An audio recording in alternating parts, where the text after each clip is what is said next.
Lieutenant Jake Morrison checked his watch for the third time in 10 minutes. The small bridge of the Nighthawk felt cramped with 4 people, but that was normal for a recon mission. He looked out at the stars through the front window and sighed. Another boring patrol in empty space. "Hey, Jake, we got anything interesting out here, or what?" Corporal Lisa Hayes asked from her seat at the communications panel. She was spinning slowly in her chair, clearly as bored as he was. "Nothing yet," Jake replied. "Just checking out this system like Command told us to do. Same old stuff." Private Danny Carter looked up from his computer screen. "The energy readings are pretty normal so far. No signs of alien ships or bases. This place looks empty." Private. Amy Rodriguez was cleaning her rifle in the corner. She always kept her weapons perfect, even on boring missions like this one. "Good," she said. "I like it when things are quiet." Jake nodded. The Kepler 442 system was supposed to be empty. No planets with life, no mining operations, nothing important. Command just wanted them to fly through, take some readings, and head back to base. It was the kind of mission they gave to recon teams when there was nothing else to do. The Nighthawk was a small ship, built for scouting and staying hidden. It had good sensors, decent weapons, and could move fast when needed, but it was not meant to fight big battles. Jake and his team were scouts, not soldiers. Their job was to look around and report back, not to start fights. "Jake, I'm getting something weird on the long-range sensors," Danny said suddenly. His voice was different now, more serious. Jake walked over to look at Danny's screen. "What kind of weird?" "Energy signals from the 4th planet. They're not natural. Someone built something there." Lisa stopped spinning in her chair. "Could be human. Maybe we got a secret base we don't know about?" Danny shook his head. "No, the energy pattern is wrong. This is alien tech for sure." Amy put down her rifle and came over to look. "How many ships?" "I can't tell from here. We need to get closer to get better readings." Jake thought about it. Their orders were to check the system and report anything unusual. This was definitely unusual. But getting closer meant more risk. If there were alien ships, they might see the Nighthawk. "All right, we go in for a closer look. But we stay quiet and hidden. Lisa, cut all unnecessary power. Danny, keep those sensors working, but keep them low. Amy, get ready just in case." The Nighthawk moved slowly toward the 4th planet. It was a dead rock with no atmosphere, the kind of place nobody would want to live. But as they got closer, the sensors showed more and more activity. "Jake, you need to see this," Danny said quietly. The main screen showed what the sensors had found. Around the 4th planet, hidden behind some big asteroids, was an alien base. Not just a small outpost, but a real military base with ships docked to it. "How many ships?" Jake asked. Danny counted carefully. 12. All of them are warships, and they're big. "Much bigger than us," Lisa whistled softly. "Those are Zephyrian ships. I can tell from the design." "What are they doing way out here?" Jake knew what they were doing. The Zephyrians had been attacking human colonies on the outer edge of space. They would hit a planet fast, take what they wanted, and leave before human military could respond. This base was probably their staging area for more attacks. "They're planning something big," Amy said. "You don't put 12 warships in one place unless you're getting ready for a major operation." Jake looked at the tactical display. The alien ships were arranged around the base in a defensive pattern. They had good positions and would be hard to attack, but they didn't seem to know the Nighthawk was there. "What do we do?" Lisa asked. Standard procedure was clear. When you found enemy forces, you reported back to command and waited for orders. You didn't engage unless you had no choice. 4 people in a scout ship against 12 warships was not a fair fight, but Jake knew how long it would take to get back to base and bring help. By then, the alien fleet would be gone, probably hitting some human colony. People would die while he was flying back to report. "Sir, we should get out of here and call for backup," Danny said. "This is way too big for us." "He's right," Lisa agreed. "We're scouts, not a battle fleet." Amy was quiet, but Jake could see her thinking. She was looking at the tactical display, studying the alien positions. How long to get reinforcements here? Jake asked. "At least 3 days," Lisa answered. "Maybe 4 if command needs time to decide what to do." "And how long before they move out?" Danny checked his readings. "Hard to say. Could be tomorrow, could be next week. But bases like this don't stay in one place very long." Jake made his decision. "We can't let them hit another colony. We have to do something." "Jake, there are 12 of them and only one of us," Lisa said. "We can't win a straight fight." "Then we don't fight fair," Jake replied. "We use what we're good at. We're fast, we're smart, and they don't know we're here. That has to count for something." Amy smiled for the first time all day. "I like where this is going." Danny looked worried. "This is crazy. We're talking about attacking a whole fleet." "Not attacking," Jake corrected. "Disrupting. We hit them fast, cause some damage, and get out. Make them think twice about whatever they're planning." Lisa checked her equipment. "If we're doing this, we better do it right. One mistake, and we're all dead." Jake looked at his team. They were scared, but they trusted him, and he trusted them. They had been working together for 2 years and knew each other well. "All right then," he said. "Let's show these aliens what a human recon team can do." Jake moved the Nighthawk closer to the asteroid field. The big rocks would help hide them from the alien sensors. He kept the ship's engines on low power to stay quiet. "Danny, what can you tell me about their ships?" Jake asked. Danny studied his screen carefully. "They're heavy cruisers, built for attacking planets.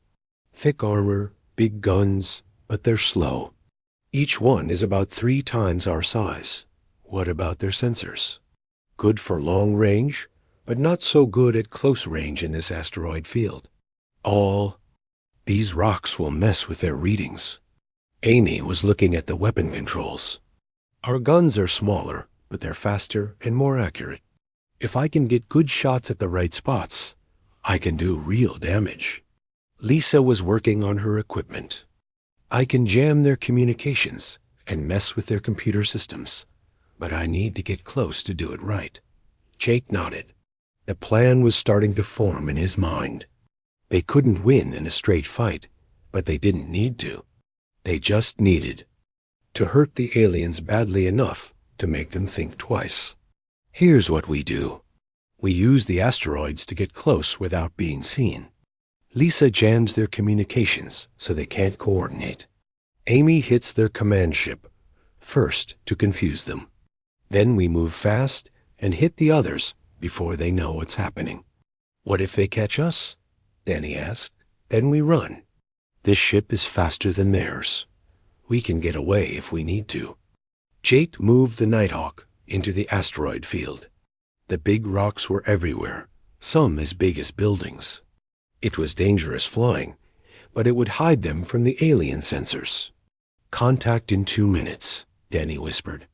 "Lisa, start jamming on." "My signal." "Amy, target their command ship." "Danny, watch for any ships trying to flank us."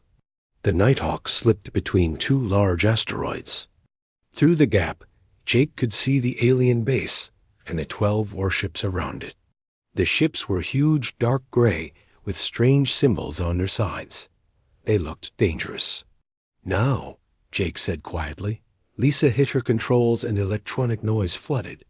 The alien communication channels. The alien ships immediately started moving, but they were confused. Without communications, they couldn't talk to each other or coordinate their movements.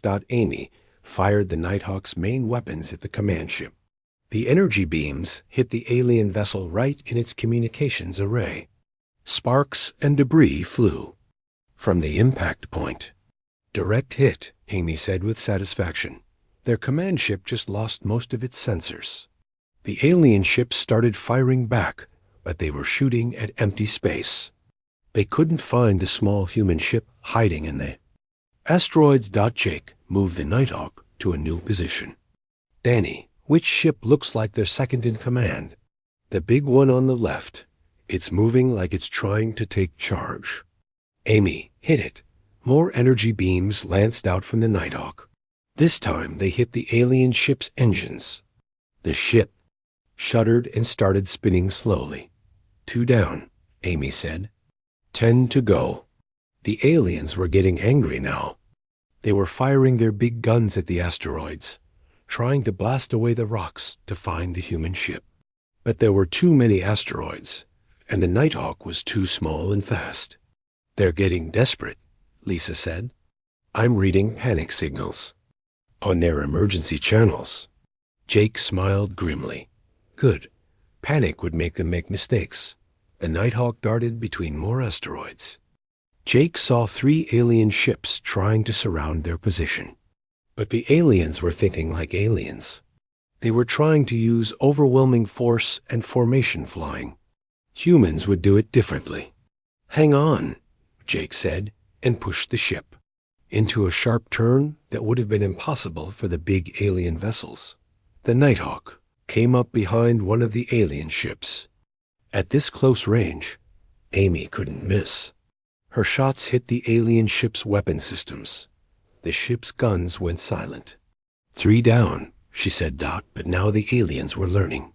2 ships were coming straight at them, firing everything they had. Jake had to move fast. Danny, I need a way out of here. There's a gap between those 2 big asteroids. If you can fit through it, we can get to the other side of the field. Jake looked at the gap.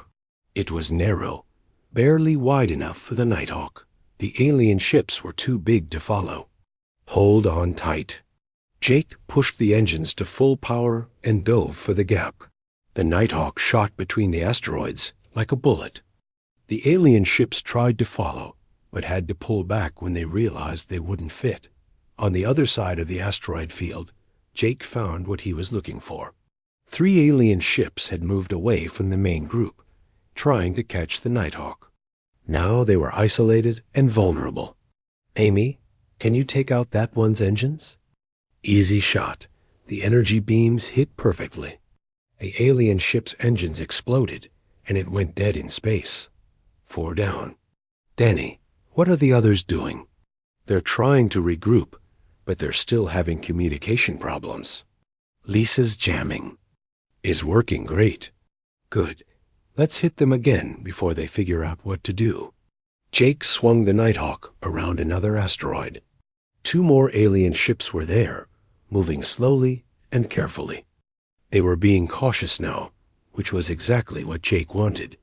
Cautious enemies were predictable enemies. Amy hit the first ship's weapons. Jake immediately moved to attack the second ship before it could react. The aliens were big and powerful, but they were also slow to respond. 6 down, Amy announced.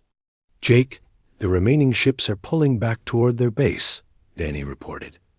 I think they're trying to protect it. That was a mistake. By clustering around their base, the aliens were giving up their mobility advantage. They were making themselves an easier target.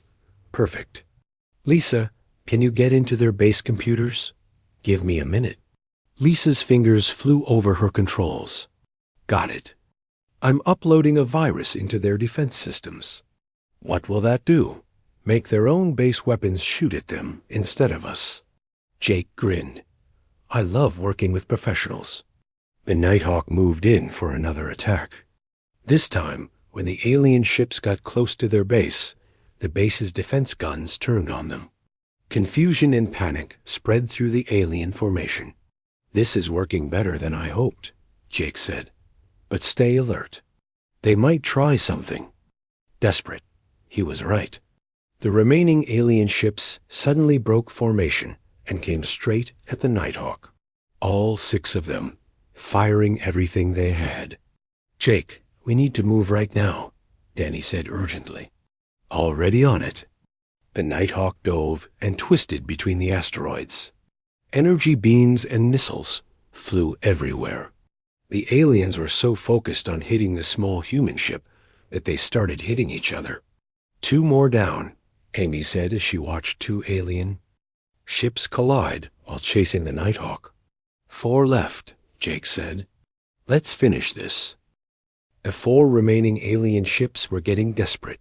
They had stopped trying to work together and were just shooting at anything that moved. Jake used this to his advantage. "Danny, hack into that ship's targeting system," Jake ordered, pointing. At the nearest alien vessel, Danny's fingers moved quickly over his controls. "I'm in. Their security is terrible. What do you want me to do?"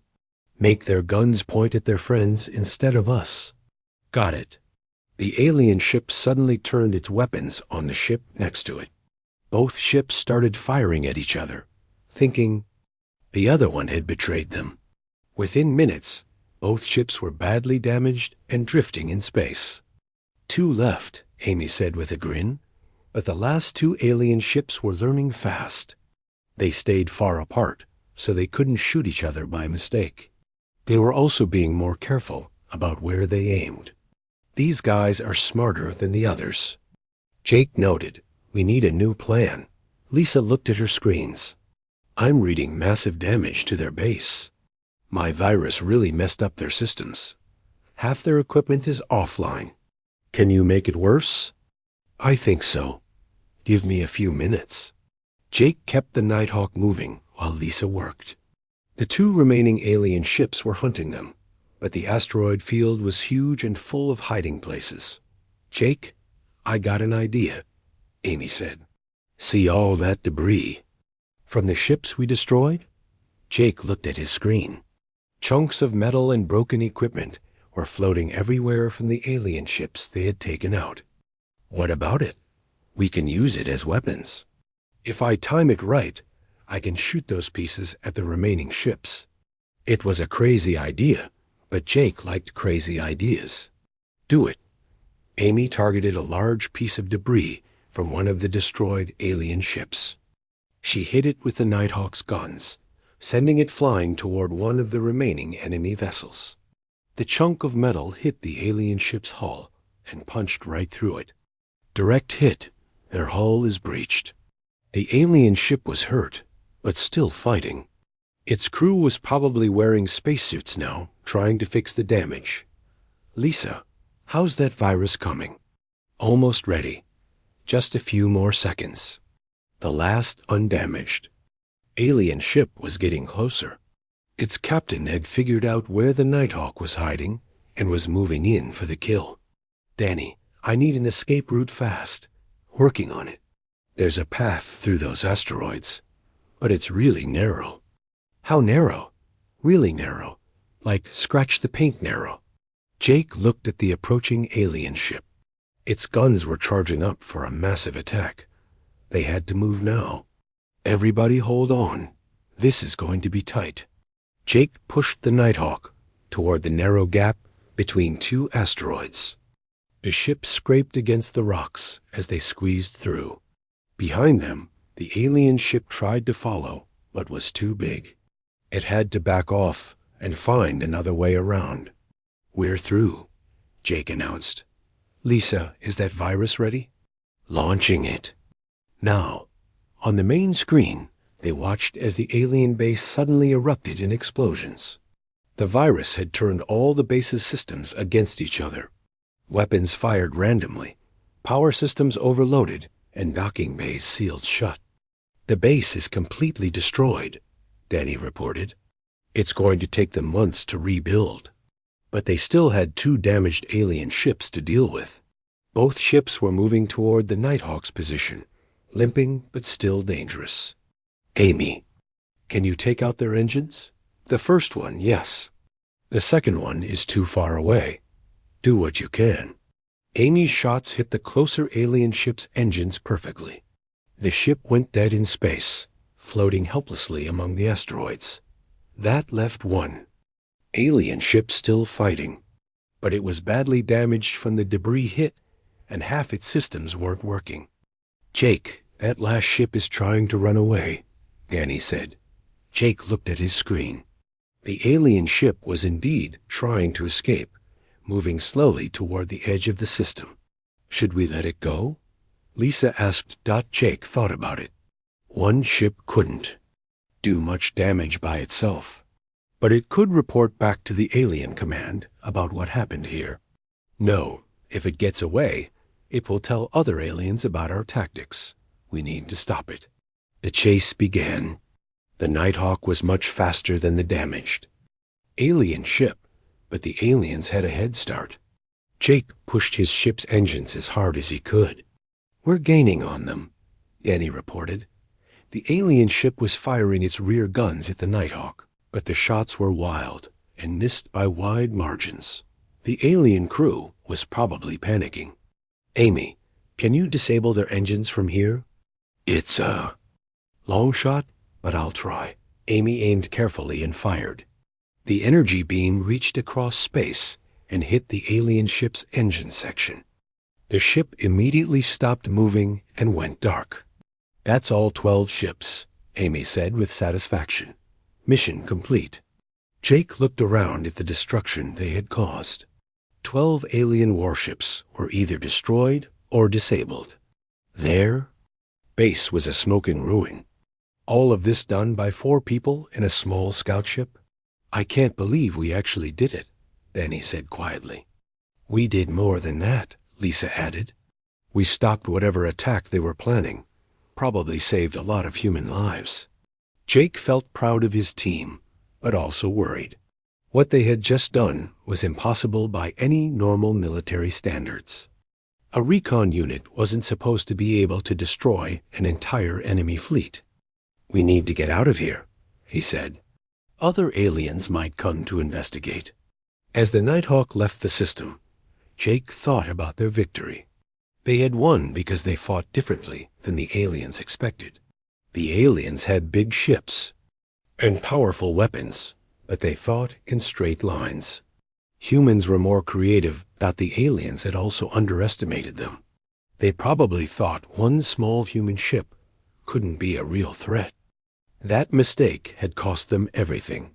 "Jake, what do we tell Command when we get back?" Lisa asked. "The truth. We found an alien base and eliminated it." "They're not going to believe it." "They'll believe it when they see the sensor recordings." Danny was already preparing the report. "How do I explain that we destroyed 12 warships with 1 scout ship?" "You tell them we used superior tactics and the element of surprise," Jake replied. "And that the aliens weren't as smart as they thought they were." Amy was cleaning her weapons again, getting ready for the long trip home. "Do you think there will be more alien fleets out there?" "Probably," Jake said. "But now we know we can handle them." As they flew toward home, none of them realized what their victory really meant. They had just shown the galaxy that human military forces were far more dangerous than anyone suspected. And they had done it with what humans considered their weakest unit, a simple reconnaissance team. The aliens who escaped in life pods would eventually be rescued. When they told their story, it would send shockwaves through alien military commands across the galaxy. The humans weren't just another species to be conquered. They were something much more frightening. But for now, Jake and his team just wanted to get home and file their report. It had been a good day's work. 3 days later, Admiral Kethvar sat in his command center on the Zephyrian homeworld. He was reading the same report for the 5th time, and it still made no sense to him. The report said that Forward Fleet 7 had been completely destroyed. 12 heavy warships and a military base, all wiped out in less than 6 hours. The few survivors claimed it was done by a single small human vessel. "This is impossible," Admiral Kethvar said to his aide. "One ship cannot destroy an entire Fleet. Commander Velnoth, one of the 3 ship captains who had escaped, stood at attention in front of the Admiral's desk. His uniform was torn, and he looked tired and scared. "Sir, I saw it with my own eyes," Velnoth said. "The human ship was small, maybe 1/10 the size of our cruisers. But it moved like nothing I have ever seen before." "Explain what happened." "Every detail." Velnoth took a deep breath. "We were preparing for the attack on the human colonies when our sensors detected something in the asteroid field. At first we thought it was just space debris. When did you realize it was a ship?" "When it started jamming our communications. Then it hit our command ship with perfect accuracy. After that, everything went wrong." Admiral Cathvar leaned forward. "How could one small ship defeat 12 large ones?" "They did not fight like we expected, sir. They used the asteroids to hide, then attacked from impossible angles. They turned our own base weapons against us. They even used debris from our destroyed ships as weapons. That is not possible. No pilot could fly through an asteroid field that precisely. The human pilot did it, sir, over and over again. They made our ships look slow and clumsy."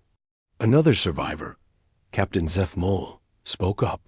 "Sir, they also hacked into our computer systems. They took control of our targeting systems and made our ships shoot at each other." Admiral Cathvar stood up and walked to the large window overlooking the capital city. This made no sense. The Zephyrian Empire had been studying humans for months. They were supposed to be a weak species with limited military technology.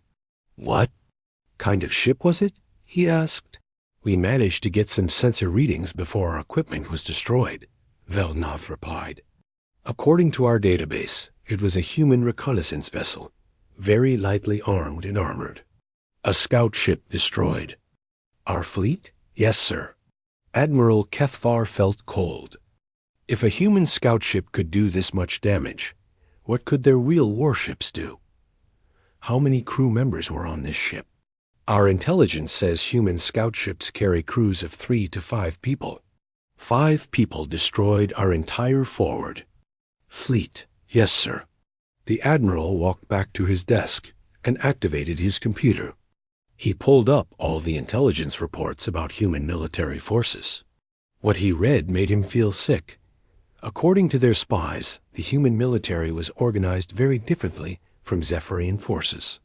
What humans called a reconnaissance unit was what other species would call a light combat patrol. Human scout ships carried weapons and trained soldiers, not just sensors and observers. But that was not the worst part. The worst part was what the intelligence reports said about human fleet organization. "Commander, how many reconnaissance units do the humans have?" Admiral Cathvar asked his aide. The aide checked his computer. "According to our estimates, they have over 2,000 active reconnaissance vessels in their outer territories alone. 2,000 ships like the one that had destroyed Forward Fleet 7, and those were just their scouts." Admiral Cathvar read more reports. Human battle fleets consisted of ships much larger and more powerful than their scouts.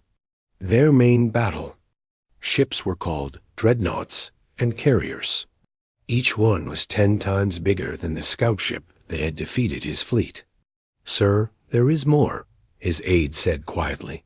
"We just received intelligence from our spies in human space. The crew that destroyed our fleet has returned to their base." "What happened to them?" "They filed a routine patrol report and were given a commendation for good work. Their commanding officers treated the destruction of our fleet as a minor success." Admiral Cathvar sat down heavily. "Minor success?" "Yes, sir." The human military command barely noticed what happened. They assigned the same crew to another patrol mission the next day. This was the most frightening news yet. The humans thought destroying a Zephyrian fleet was routine work, something so easy that they could do it again the next day. What else? "Do we know about human military doctrine?" the Admiral asked. His aide brought up more files. Their military is built around small, independent units that can operate without support. Each unit is trained to think creatively and adapt to any situation. They do not rely on overwhelming force like we do. How do they train their people? Very differently from us, sir. Human soldiers are taught to improvise and use whatever they can find as weapons. They study the history of warfare on their planet, which has been almost constant for thousands of years. Admiral Kethvar realized the horrible truth. The Zephyrian Empire had been preparing to fight a species that had been perfecting warfare. For millennia, humans did not just have better technology. They had better tactics, better training, and better instincts. Sir, what are your orders? Commander Velnov asked. Admiral Kethvar looked at the battle plans for the invasion of human space. Hundreds of ships were ready to attack human colonies. But now he understood that those hundreds of ships might not be enough. If human scouts could destroy Zephyrian fleets, what would happen when the humans sent their real military forces? What would happen when they stopped being surprised and started being angry? Cancel all operations in human space, Admiral Kethvar ordered. Recall all our fleets immediately. Sir, are you sure? We have been planning this invasion for months. I am sure. Send a message to all fleet commanders.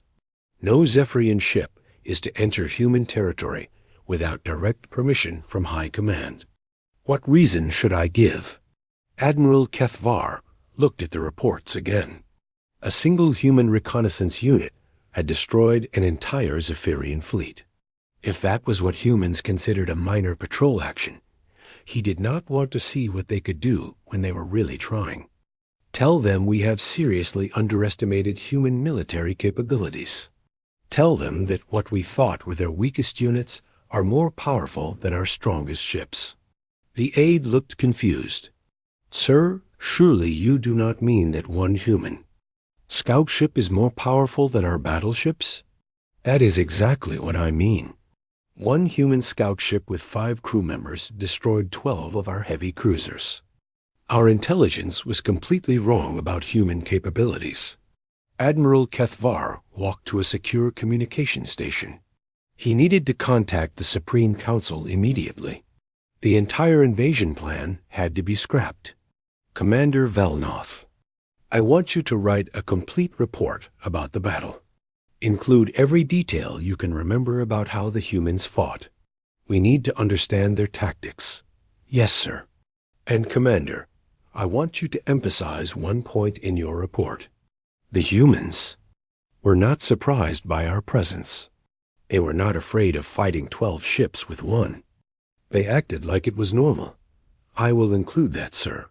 As the survivors left his office, Admiral Kethvar thought about the implications. The humans had casual confidence in their abilities that was terrifying. They sent scouts into dangerous areas expecting them to handle whatever they found. What kind of military could produce soldiers like that? What kind of species treated impossible odds as routine challenges?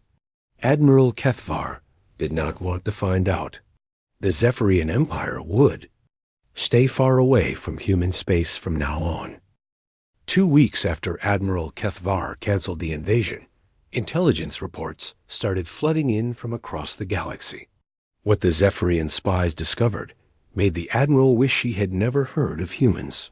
The intelligence chief, General Recon, stood before the Supreme Council with a stack of reports that would change everything. Supreme Councilors, we have completed our emergency analysis of human military capabilities. The results are worse than we feared. Supreme Councilor Rathvel, the eldest member of the council, leaned forward. How much worse? The ship that destroyed Forward Fleet 7 was not just a scout. According to human military classifications, it was a Class C reconnaissance vessel. The humans have 5 classes of scout ships. Class C is the 3rd smallest. The council chamber fell silent. If a medium-sized scout could destroy 12 warships, what could their largest scouts do? That is not the worst part, General Morcon continued. Human reconnaissance units are considered support vessels, not combat ships. They are designed to gather information and avoid fights. But they destroyed our fleet, Counselor Vel then protested. Yes, but only because they had no choice. According to our intelligence, human doctrine says scouts should run away from superior forces. The fact that they stayed and fought means they thought 12 of our warships were not superior forces. Admiral Kethvar felt sick. The humans had not been brave or desperate. They had simply not been impressed by Zephyrian military power. What about their real warships? Supreme Counselor Rathvel asked. General Morcon activated a holographic display showing human ship classifications. Their main battle fleet consists of dreadnoughts, carriers, and heavy cruisers. Each dreadnought is 50 times larger than the scout that defeated us. Each one carries enough weapons to destroy entire planets. How many of these dreadnoughts do they have? Our spies count at least 500 in active service, with more being built every month. The numbers were overwhelming. 500. Ships that could each destroy planets, backed up by thousands of smaller warships and tens of thousands of scouts. But that is still not the most frightening part, the general continued. Human military doctrine is based on something called combined arms. They do not fight with single ships. They fight with coordinated fleets of different ship types working together. What does that mean? Counselor Velden asked. It means that when humans fight a real war, they do not send one ship. They send hundreds of ships all working together with perfect coordination. They have been practicing this kind of warfare for thousands of years. Admiral Kethvar remembered how perfectly the 4 humans on the scout ship had worked together. If that was how individual crews performed, what would entire fleets be like? General, what would happen if we had gone ahead with the invasion? Supreme Counselor Rathvel asked. General Morcon consulted his reports. According to our analysis, the humans would have detected our invasion fleet days before we reached their territory. They would have assembled a response force of at least 200 ships, including multiple dreadnoughts and carrier groups. And the outcome? Complete destruction of our invasion force within hours. The humans would then have traced our ships back to our territory and launched a counterattack against our homeworld. The council chamber was completely quiet. Everyone was imagining Zephyrian space filled with human warships. How is this possible? Counselor Vel then asked. Our intelligence said humans were a minor spacefaring species with limited military power. Our intelligence was wrong, General Morcon admitted. We made the mistake of judging human capabilities by their peaceful behavior. Humans avoid wars not because they are weak, but because they are so strong that they consider most conflicts. Beneath their notice, Admiral Kethvar stood up. General, what do our analysts think would happen if we fought humans in an all-out war? The general looked at his reports grimly. Total defeat. Human industrial capacity is 10 times larger than ours. Their technology is more advanced. Their tactics are more flexible, and their soldiers are better trained. How much better trained? Every human soldier studies thousands of years of military history from their homeworld. They learn tactics from hundreds of different wars and conflicts. They are taught to adapt and improvise from the moment they join the military. What about their homeworld? Earth is defended by the largest concentration of military force in known space. Our analysts estimate that attacking Earth would require at least 10,000 ships and would still probably fail. Supreme Counselor Rathvel made a decision. General Morcon, I want you to send a message to all Zephyrian military commanders. No Zephyrian ship is to approach human space under any circumstances. Any contact with human vessels should be avoided completely. Yes, Supreme Counselor.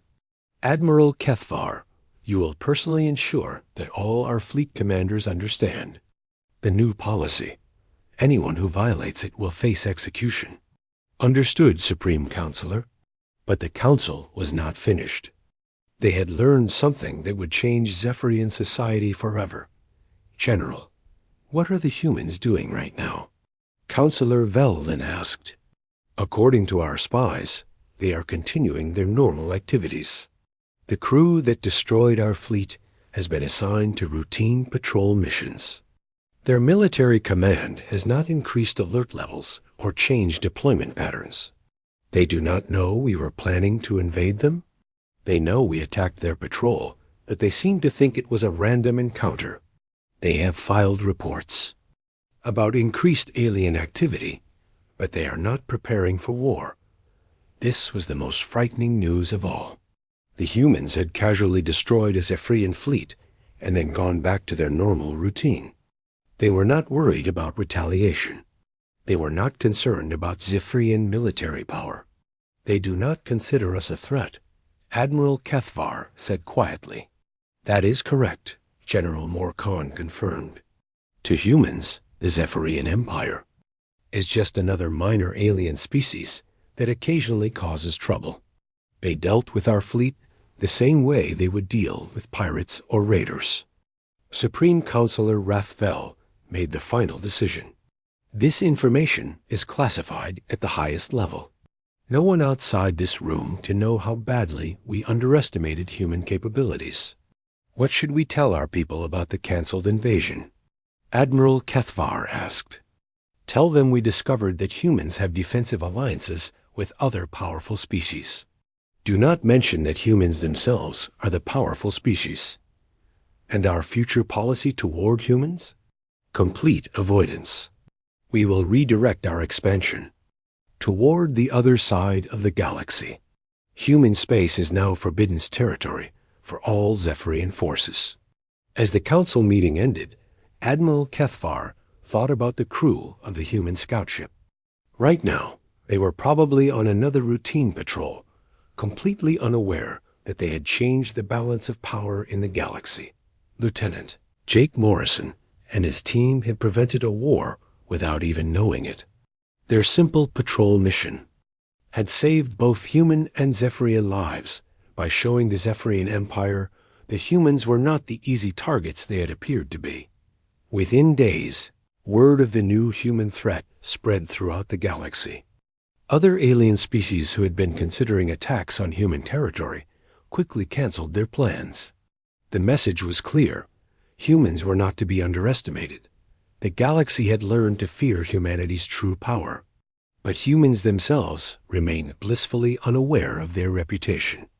They continued their normal activities, sending out scout ships on routine patrols and treating the destruction of alien fleets as just another day at the office. Meanwhile, Jake Morrison was getting ready for his next mission, completely unaware that he had become the most feared human in alien space.